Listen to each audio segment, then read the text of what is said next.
Good morning and welcome to Paul T's World. And in this video we're going to be looking at how to prune hydrangeas. That's the mopheads, the lace caps and the paniculatas. I'm going to show you the cuttings of the lace cap hydrangeas I planted last year and how they've done with their new buds in this winter. And we had quite a heavy snowfall just this week, and let's see how they've done. We're going to have a look at mature hydrangeas such as this one. This is a white mophead.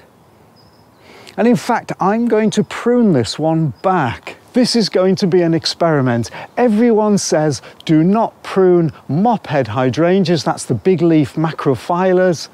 In spring, you will cut all the flowers off. Well, let's see if that's true. And let's see how much you can prune back a mophead hydrangea. This will be an experiment, and I'll show you later on in the summer what happens with it. And of course, I'll be showing you some more traditional deadheading of the mophead hydrangeas, and then we'll have a look at the paniculatas. This is a mophead that I split a few years ago. In fact, there is another part of the plant there. In fact, I split it into about 5. These are the spent blooms from last year, and here are the new buds. These will then grow this spring and summer and flower probably about this size, maybe a bit higher. So I'm simply going to look back and deadhead it back to a strong bud. So here we are. Let's just deadhead this one. There we are. Simple as that. I'm going to go a little lower on this one, down to here.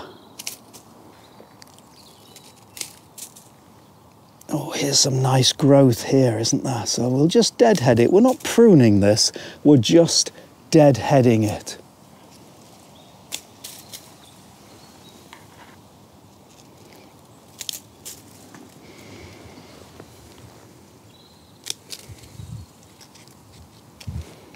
And we've got a sort of a spindly shoot here, haven't we? And you know what? Because it's got some nice growth right down below, I'm going to take this off completely.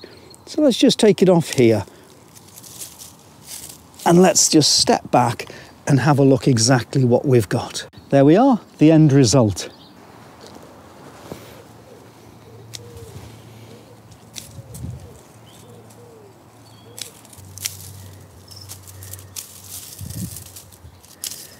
Now, it doesn't matter if it freezes again or we have some cold weather, which we're going to have next week. These buds are quite tough. Robin's just inspecting the deadheading here, seeing if there are any little bugs that he can eat. Beautiful. I love to see this fresh green growth in the spring. Lace cap hydrangeas that I've taken from other people's gardens, and I'm literally just deadheading them. So this is a lace cap hydrangea, sometimes known, I think, in North America as the mountain hydrangea.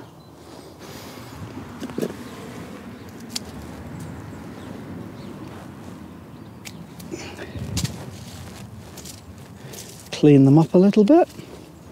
Beautiful. Those were the 2 small cuttings of lace cap hydrangeas, and here's a mature one. This also was a cutting from about 7 or 8 years ago, so I'm going to deadhead this and maybe prune some of it back.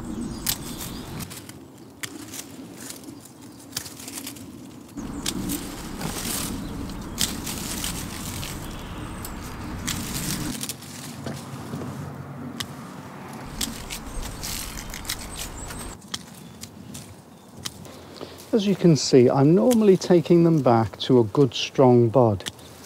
But if I feel that I want to take it back further, just take it to the next bud. So you don't have to worry about cutting it back past any of the buds. In fact, because this particular hydrangea is overhanging the path, I will probably actually take it back a little bit further in a minute when I get back and have a look at what it looks like. Here we are. This one has no buds all the way along here, so I'm going to take it back to that bud there. This one is a bud, that one's a bud, but I don't want it too far over the path, so I'll just take it down to there. This is a lovely job to do on a nice, warm spring day.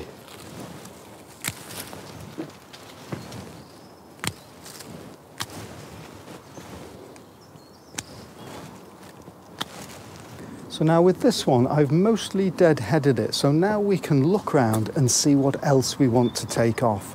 We could leave it like that, but I do notice that there are some crossing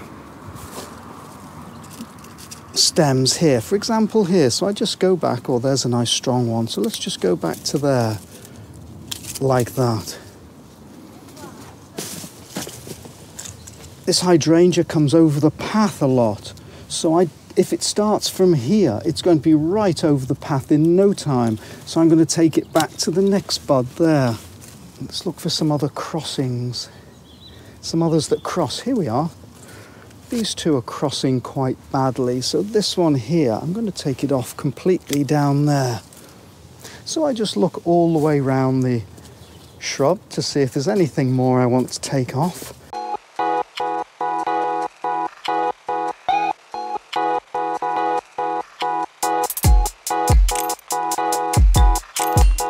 Now, he's waiting at the door here while I'm doing this hydrangea video.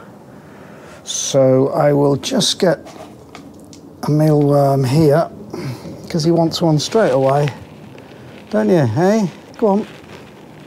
I've virtually finished this hydrangea now, but I pruned it back when it's growing where I don't want it to grow, or there's no buds on and it's dead. I've just done a quick job, and these are some of the cuttings.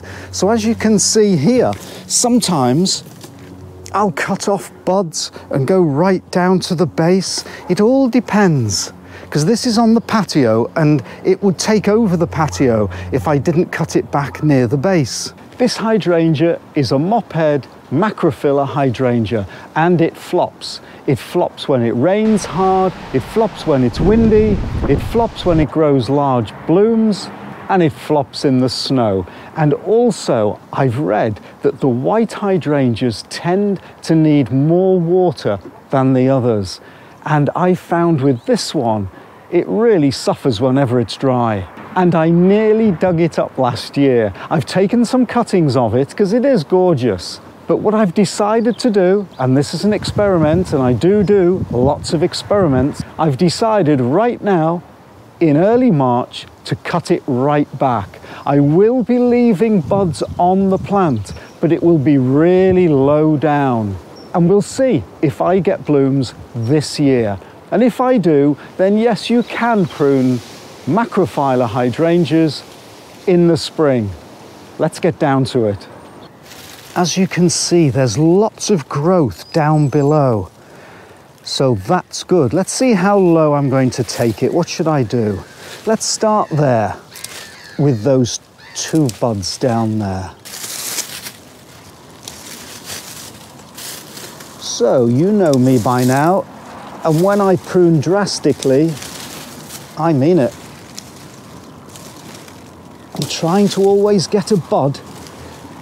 Now there are no buds on this one here, so I'm going to go all the way down and encourage these to come forward. Ah, this is fun. Now, this is interesting because this is what I did a few years ago and I'd totally forgotten. I've layered this. See how this stem comes along here and I've covered it in soil. So hopefully, and it's producing a little shoot there, there'll be roots down there, and I've done it. Have I done it with this one? Well, we shall see. It's moving a little bit, so maybe not on that one, but probably this one. So I'll just leave those there, and at a later date, I'll cut this stem here and dig this up and see if I've layered a hydrangea. So those little ones there will leave, but this here, this is coming all the way back to there. Yeah, big time fun this. I love experimenting. Let's just stand back and see the damage. Let's just finish off now. Yeah, I don't know what the experts are going to say about this.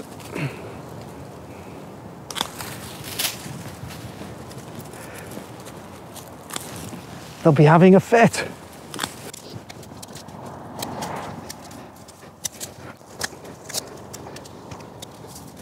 There we are.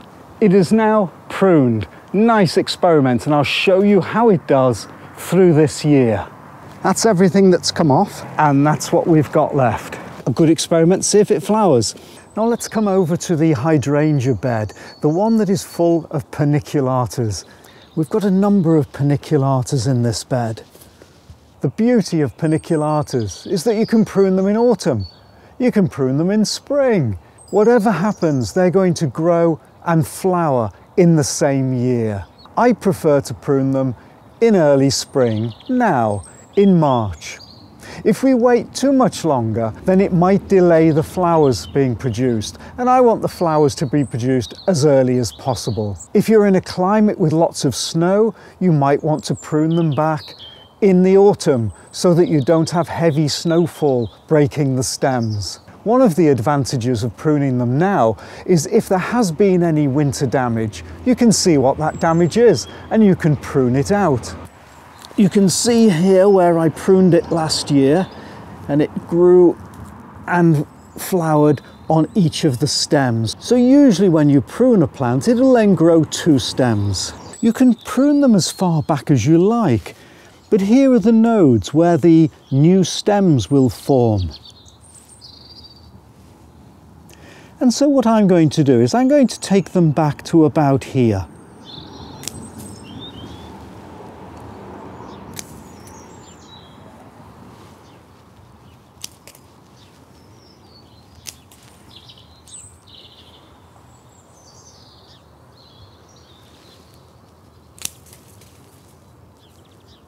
Just above where I pruned them last year, because I want this shrub to grow a little bit bigger each year and stronger. So I'm just going to do a general prune now.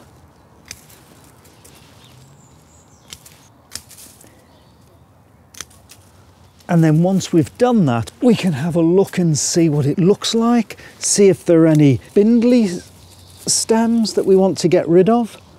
Now look at this one. Now here's classic here. This is actually touching this here. And this is rather spindly. So why don't I take it right the way back there? We want it open in the middle. Let's just get some of these leaves out of the way. Let's see what this one is. I've got so many I can't remember the exact ones. Well, this is the candlelight. Animals and foxes have been round here disturbing everything. So I'm just going to clear away these prunings and see what it looks like. It's not an exact science. It doesn't matter whether you prune them more or less. So I have heard the more severely you prune them back, the bigger the flowers will be and the fewer the flowers will be. And some of these paniculatas do bend and flop in the wind if you have large blooms. So I hope you've enjoyed my deadheading and pruning of the various hydrangeas, and I'll see you next time in Paul T's World. Bye.